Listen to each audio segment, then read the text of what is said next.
Chapter 2. My dear brothers and sisters, how can you claim to have faith in our glorious Lord Jesus Christ if you favor some people over others?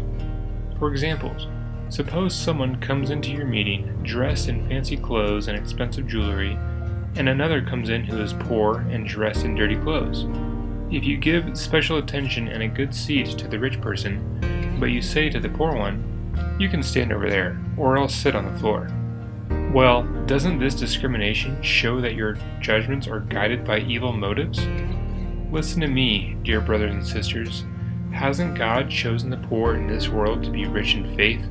Aren't they the ones who will inherit the kingdom He promised to those who love Him? But you dishonor the poor.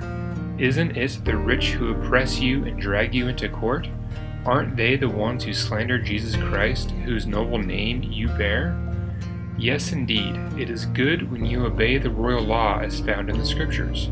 Love your neighbor as yourself. But if you favor some people over others, you are committing a sin. You are guilty of breaking the law. For the person who keeps all the laws except one is as guilty as a person who has broken all of God's laws. For the same God who said, "You must not commit adultery," also said, "You must not murder." So if you murder someone, but do not commit adultery, you have still broken the law. So whatever you say or whatever you do, remember that you will be judged by the law that sets you free.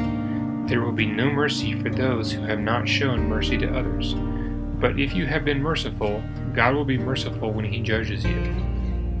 What good is it, dear brothers and sisters, if you say you have faith but don't show it by your actions? Can that kind of faith save anyone?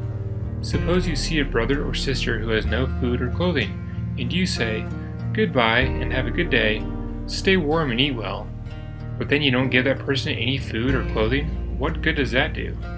So you see, faith by itself isn't enough. Unless it produces good deeds, it is dead and useless. Now someone may argue, some people have faith, others have good deeds. But I say, how can you show me your faith if you don't have good deeds? I will show you my faith by my good deeds. You say you have faith, for you believe that there is one God. Good for you. Even the demons believe this, and they tremble in terror. How foolish! Can't you see that faith without good deeds is useless? Don't you remember that our ancestor Abraham was shown to be right with God by his actions when he offered his son Isaac on the altar? You see, his faith and his actions worked together. His actions made his faith complete. And so it happened just as the Scriptures say.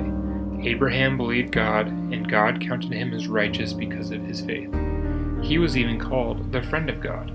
So you see, we are shown to be right with God by what we do, not by faith alone. Rahab the prostitute is another example. She was shown to be right with God by her actions when she hid those messengers and sent them safely away by a different road.